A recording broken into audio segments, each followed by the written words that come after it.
Yes.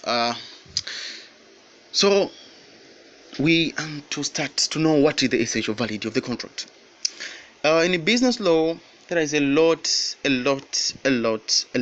of elements that show this contract is valid contract.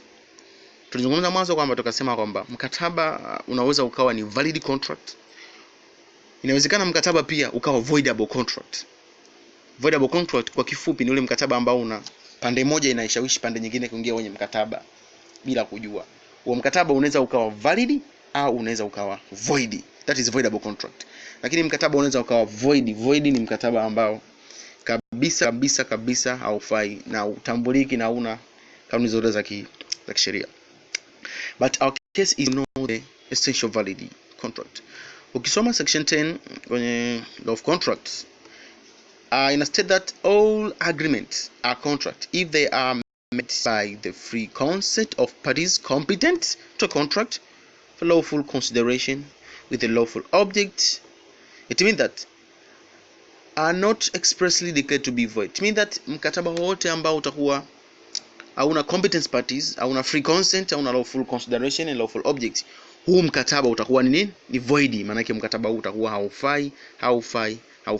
haufai kisheria. Ukisoma section 10 unaona amekupa baadhi ya elements za valid contract, but hizi element of valid contract zipo nyingi according to which source ambao unatumia. Tuanze namba moja miongoni mwa its valid of contract, it is offer and acceptance. Anasema hivi, in a contract there must be at least two parties, one of them making the offer and other accepting it. It means that contract it consists at least two parties. However, the contract it include more than the two parties. Lakini lazima kuwe na mtu ambaye anatoa proposal na lazima kuwe na mtu ambaye ana accept hiyo offer. Mkataba wote ambao hautokuwa na vitu hivi viwili, huo mkataba kwa kifupi sisi tuta declare kwamba huo mkataba ni either utakuwa void au utakuwa voidable. Tutakuja kuona baadaye void contract na voidable contract ina state vipi. Lakini pia legal relationship kwamba mkataba wote lazima uwe na legality. Legal relationship kwa general concept if there is no intention to create legal relationship, there is no contract between parties. It be short and clear, ili mkataba uwe valid lazima iwe legal relationship, that the parties to a contract must intend to constitute legal relationship, so that shortly kwamba mkataba ukiwa mkataba una legal relationship, huo mkataba sisi tutauita ni void contract. Lakini pia aina ya tatu ya elements ya social valid contract kwamba consent ad ideum. Ini consent, mkataba wote lazima uwe na consent. Tutakuja kuona baadaye hapa mmoja mfano vizuri kwenye free consent. What the meaning of that? Kwamba the parties to agreement must have the mutual consent. They must agree upon the same things and in the same sense. Section 13 wameelezea what the consent mkataba unatakiwa uwe nao. Lazima watu tunakubaliana kitu kimoja, the same thing at the same sense. For example, haiwezekani kwa mimi nataka ninunue PC ya HP that on your mind unataka kuniuzia PC ya nini? Ya Lenovo. Huo mkataba nikija kugundua kama umenifanyia misrepresentation, huo mkataba utakuwa ni voidable. Lakini kama ukifanya kwa makusudi, huo mkataba utakuwa ni void contract. Tutakuja kuona baadaye what is the void and voidable contract. Competence of parties. Competence of parties, ukienda kufungua section 11 of Law of Contract Act, anakwambia every person is competent to contract who is the age of majority according to the law to which he is subjected to, and who is sound mind and is not disqualified from contracting by any law to which he is subjected. It means that ili mtu awe ni competence of parties. Competence of party, mtu anatakiwa awe na uwezo wa kuingia katika huo mkataba.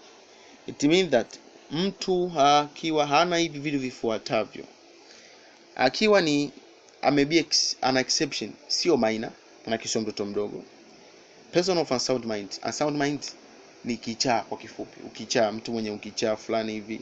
Kuna kesi ishajitokeza, kuna mtu alikuwa ni mzima. Mtu anaweza akawa ni mzima, lakini bahati mbaya anaweza labda akapigwa gongo, kuna vitu akafanya akapata ukichaa, akiingia kwenye mkataba. Huo mkataba sisi hatutosema kama huo mkataba ni nini? A valid contract. Mkataba utakuwa ni void contract.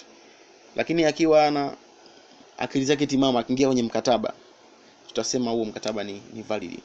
Lakini pia a person expressly declared disqualified to enter into the contract. Kwa mfano, ama disqualified, kwa mfano mfungwa kisheria hana uwezo wa kuingia katika mkataba. Another important thing is free consent.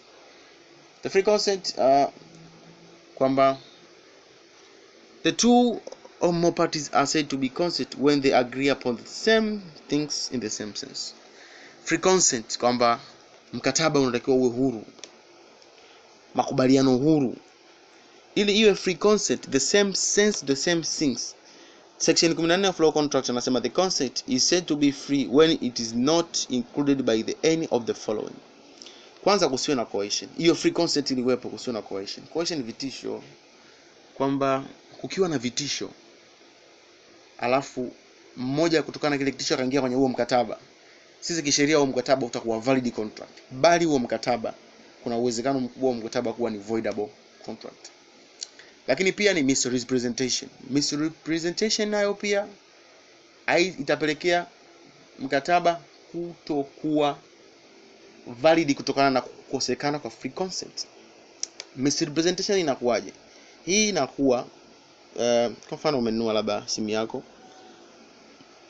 bahati mbaya ukasafiri ukaiacha ile simu mtu akaichukua nyumbani kwako, labda mtoto wako achukua akaivunja. Kuivunja ile simu mtoto akaitengeneza ikawa na crack. Wewe ukaja ile simu ukamuuzia mtu. Tena cha kumuuzia mtu ile simu wakati wewe unajua hii simu ni nzima, kumbe kuna crack, lakini ulikuwa hujui kabisa, una knowledge, una habari na hilo jambo.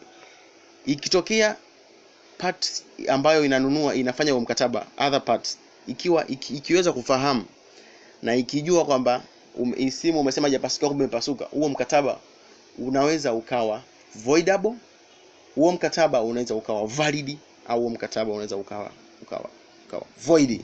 Inategemea na sheria nyingine. Tutakuja kuona baadaye hizi hiyo concept ina relate vipi. Lakini pia fraud, kufanya ulaghai, unagushi, huo mkataba moja kwa moja huo mkataba utakuwa ni void au sinakuwa valid. Lakini pia mistake, kutokea mistake, huo mkataba pia utakuwa valid. So free consent itakosekana kwa vitu. Ikiwa free consent inasababishwa na hivi vitu, huo mkataba utaweza ukawa ni valid contract. Lawful consideration.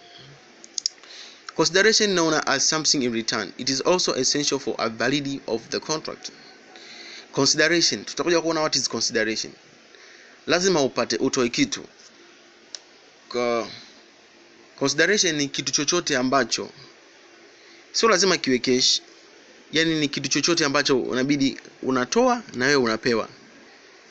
Manake kwenye sheria bwana, lazima utoe kitu ili upate kitu. Sasa consideration, miongoni short explanation about the consideration. Miongoni mwa essential element of consideration must not be adequate. Yani consideration haitaki kuwa adequate. Kwa mfano unaweza kununua nyumba ya milioni 500 kwa 2500.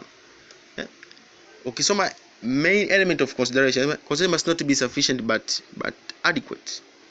Consideration itakiwa iwe adequate. Lakini pia una lawful object. Section 10 imeweza kuchambua hiyo lawful object inakuaje. Lakini ukienda kwenye section 23 anasema the following consideration and object are not lawful. So kwenye section 13 inachambua vitu hivi kikosekana, maana yake hiyo object na consideration haitakuwa lawful. Lakini pia there is a lot possibility, legality, formality and so on. But in essential valid of contract, important things to note to mean that ukiwa unataka kufafanua essential valid of contract, you must state on section 10. Section 10 ndio imechambua kiundani sana what the essential of valid contract. Nashukuru sana kwa more clarification, more explanation.